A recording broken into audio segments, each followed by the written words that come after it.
Evening, everyone. I want to thank Kenny and Leah Fellner for arranging the shiur, as well as lots of the other wonderful programming, which has been helping to keep us all sane in this very difficult time. When Kenny called me, it feels like months ago, but it was probably 6 or 7 weeks ago, and asked if we would host the shiur in our home, we were really all of us living in a different universe. Shalom and I were delighted at the prospect of having Rabbanit Adena Berkowitz speak about Pesa here. I hope in Yirtzeh Hashem that the next time Kenny calls and asks us to host something, we'll be able to literally welcome all of you into our living room. Manish Tana, these words have a very particular resonance this year.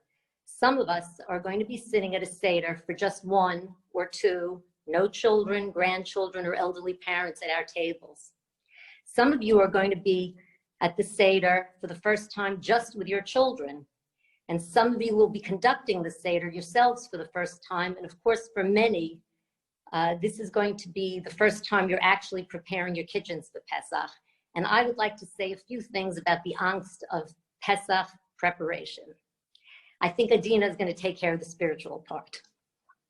About 12 or 13 years ago, we started staying home for Pesach. After so many years of going to Israel for Pesach, this was a completely new experience for me and my children and my husband. So as I was turning my apartment topsy-turvy the first year, my youngest daughter commented, "Oh, this is what we do for Pesach? This is fun." Well, fun is the last thing I thought it was, especially what I refer to as the tearing apart of the kitchen. All beginners tend to overdo things, and I was a complete beginner at this. If I can give one piece of useful Pesach advice here, it is that less is more. You don't need to go to extremes in your preparations. I know that Rabbi Steinmetz and Rabbi Weinstock of KJ have prepared guidelines for making this whole process more doable, as has Rabbi Skydel of Orach Chaim, and I'm sure that other rabbis in other neighborhoods have done the same thing. You don't need to overdo the cooking for the Seder meal. By the time you get to Shulchan Aruch, I'm sure, as you know, even as guests at other people's Seders, you're all so full from everything else you've eaten, you don't need to make a totally elaborate meal. But here's my favorite tip. It turns out, after many years of doing this the wrong way, you do not need to soak 30 glasses in the bathtub for 3 days, changing the water every night. I don't know how many of you actually know that. I found that out only last year, and it was already Shabbat Chol HaMoed when I found it out. And I was very upset, and I let the 2 rabbis who were in shul that Shabbos know how upset I was at finding it out only then. So I'm very glad I could share that tip with all of you tonight so you know it in advance. I don't think this introduction was meant to include halachic advice, so please check that last thing with your own rabbis. In the olden days, pre-corona, I remember the thoughts that would run through my head as I was perched on a ladder high up in my kitchen, trying to shove my chametz stick dishes higher and higher so I had room for my Pesach china. There were definitely moments of thinking how this holiday is really not a holiday of freedom for women. Women are still slaves, and other complaints came readily to mind.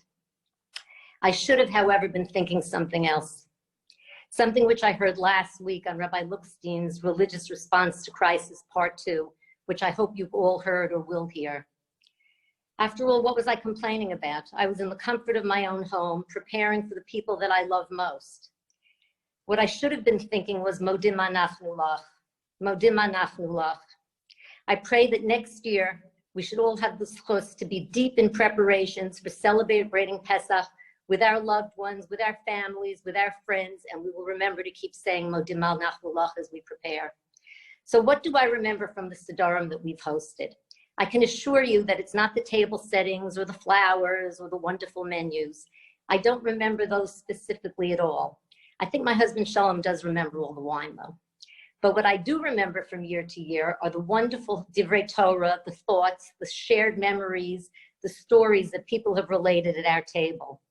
So to help us with all that, our speaker, Rabbanit Adena Berkowitz, is going to share her insights on the Seder.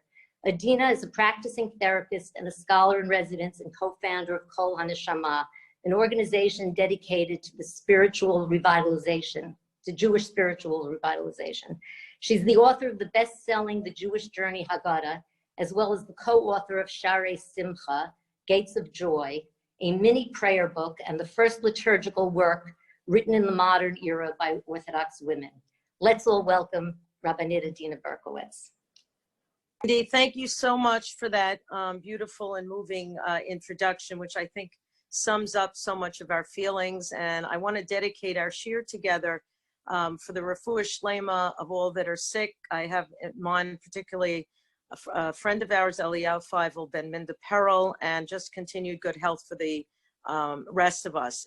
It's very special that Wendy is hosting this Zoom session. Our daughters, Danielle and Lizzie, first met at Ramaz in kindergarten, and then were friends for many years and renewed their educational classes together when they were at Barnard. So it's very special. I feel a connection going over many years with Wendy. And thank you, Leah, for all your hard work, as well as Kenny, and having this get off the ground with all the technology, etc. So Wendy began by talking about the practical aspects that we connect to Pesach, which of course is the preparation. And the question is, how do we balance that preparation with what comes at the Seder, sort of the lead up to what's actually going to happen at the Seder?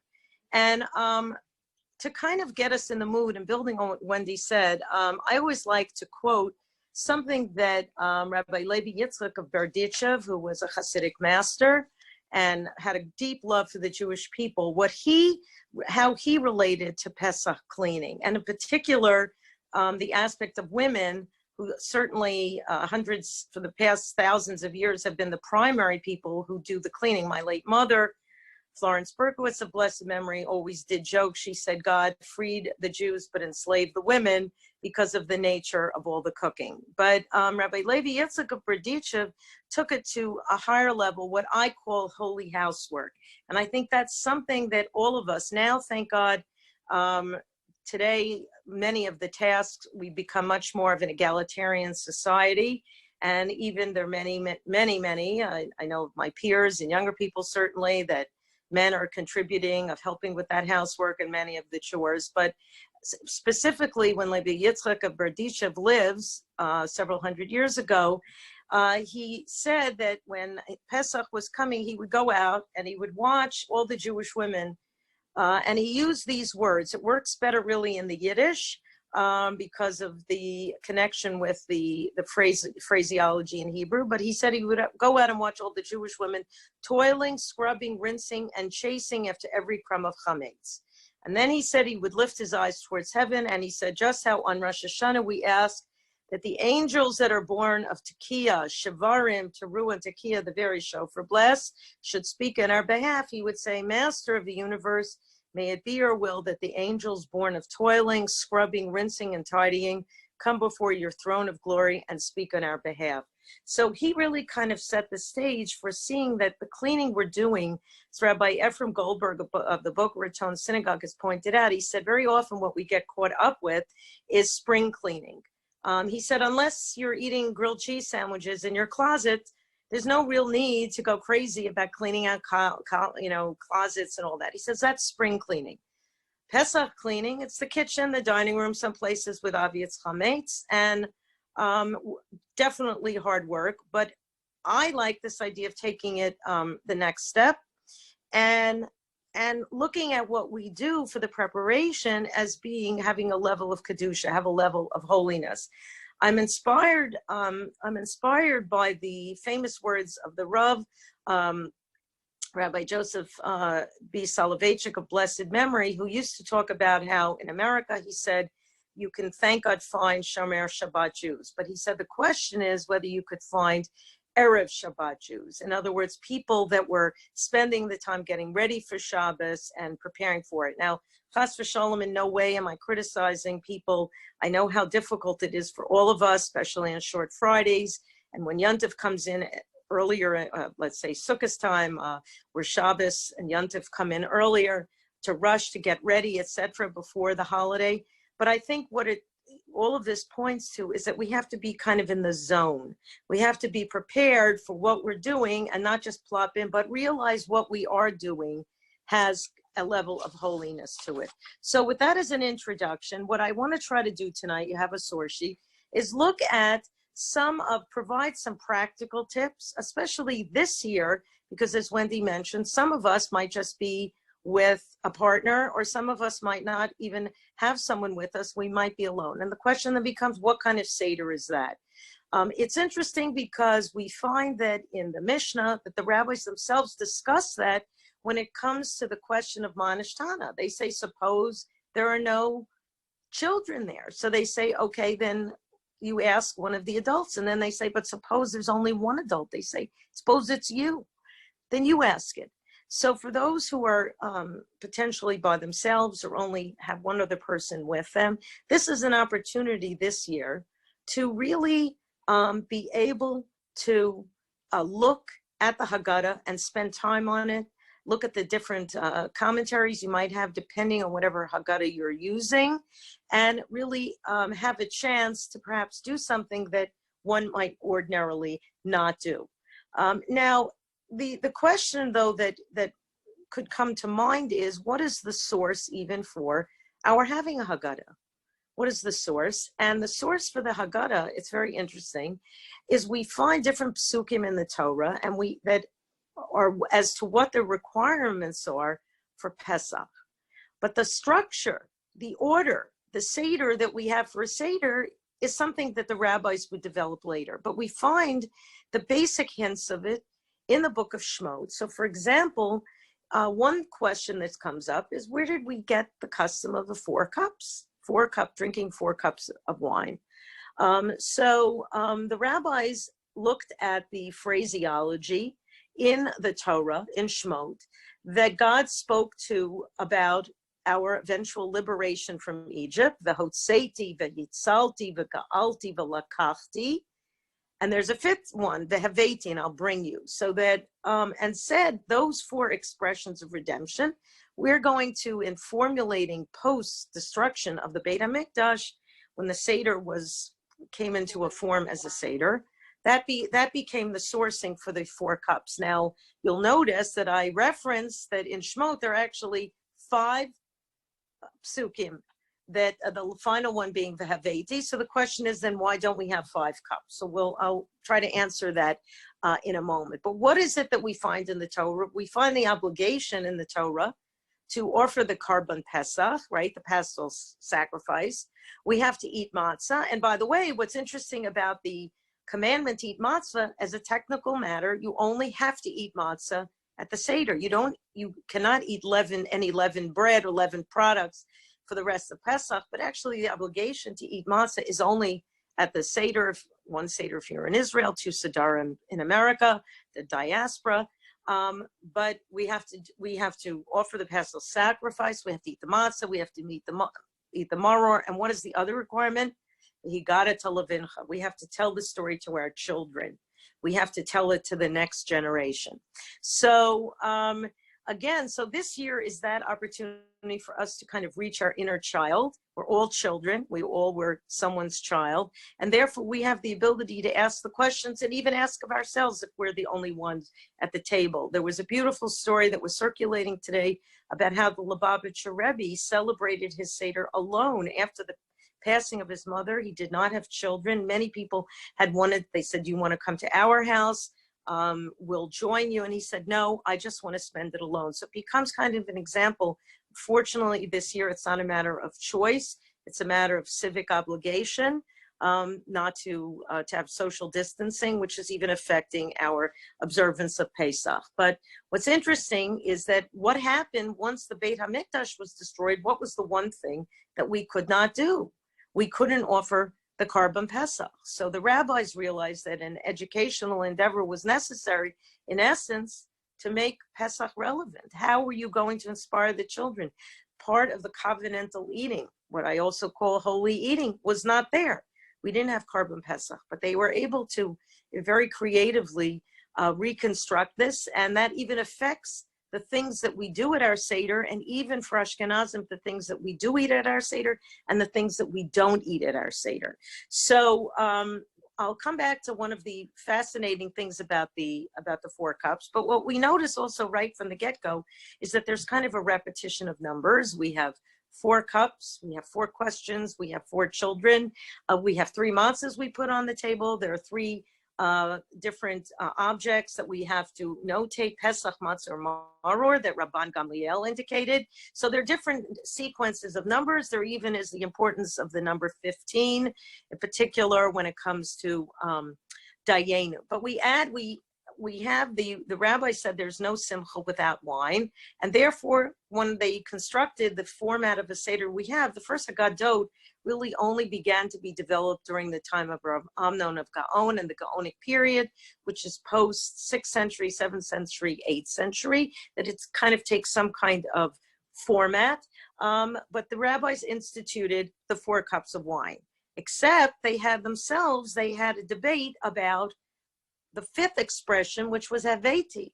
They said, okay, now most Jews were now in Galut. They had been taken as enslaved after the destruction of the temple, but you always had a group of Jews that still remained in Israel, which led to, of course, the development of the Jerusalem Talmud, the Palestinian Talmud, because of the rabbis that did remain in Israel. So the question came up with was, what about that 5th expression, Vaveti? We haven't designated a cup for that, should we? And they said, well, we're in the land, but we're not autonomously running things anymore. We don't have a Beit HaMikdash. What should we do? So then they said, you know what? It's one of those questions that who has to answer? Eliyahu HaNavi. Elijah the prophet is the harbinger of the Messianic era. And when he'll come around, he'll answer that question. So what should we do? Let's dedicate that 5th cup to Eliyahu HaNavi. So that's how we get Eliyahu HaNavi's cup. Now, here's a practical tip. We have to be careful this year if you're observing the Seder with someone other than yourself. I would suggest getting a new glass, but there was two suggestions made, and one was by Rabbi Menachem Kasher. He was actually author of the Torah Shlema, wonderful commentary on the Torah. He lived in New York in the 20th century. In fact, he wrote a tshuva about the Manhattan Eruv, which people relied on prior to actually constructing a physical Eruv, but New York, Manhattan, he had said was a Eruv. What he said was, no, I'll tell you what we should do with the 5th cup. He said, now we're living post-1948, the establishment of the State of Israel, we should drink that cup. We should drink that cup in honor of the State of Israel. There's a format for doing that. If anybody wants to know, email me. I'll tell you how to do it. But Rabbi Naftali of Ravshitz, who was also a famous Hasidic master, he said, no, we'll do something different. And he said, the question is, how do you fill Kos Eliyahu? And what he said is that everybody at the table has to take some wine from their cup and fill Kos Eliyahu. Why? Because he said, in that way, we're bringing the redemption. How so? It's through our hishtadlus. It's through our work. It's not that we're just I'm sitting on a lounge chair, I'm waiting for Mashiach. Actually, we have to make it happen. So that's a beautiful idea. And some even have the custom. This is something also to do. What do you do with it when it's Kos Eliyahu after the second Seder? What do you do with it? Or if you're in Israel, the first Seder. Some say the custom is you pour it back in the bottle, or some say use it for Kiddush for the next morning, which is very interesting. A couple of other suggestions that I would make, which are of a more recent vintage, is one, Kos Miriam, is adding a cup for Miriam HaNeviah, for Miriam the prophet, a cup filled with what? With water. Why water? Anybody want to guess? Anybody want to chime in? Why water? Okay, so I'll tell you water, because of course she was the one that put Moshe in the water and made sure that he had a safe delivery, that Bitya Bat Paro picked him up. She, of course, was the one who sang after the Jews crossed the Sea of Reeds, led the women in singing at the coastline there, at the water banks of the water. And of course, she was the one that carried the water throughout the sojourn in the desert. And they said when she died, the wells dried up, and they said those wells of water had special curative powers. Hashem should grant us that cure for people who are ill. So in her honor, I would strongly urge everybody to add a kos Miriam. Now, someone had said to me, where do you come to suggest something like that? Who originally suggested it? It was actually suggested in modern times, but it has an interesting parallel, a very interesting source that goes back to the 10th century about recognizing Miriam at the Seder.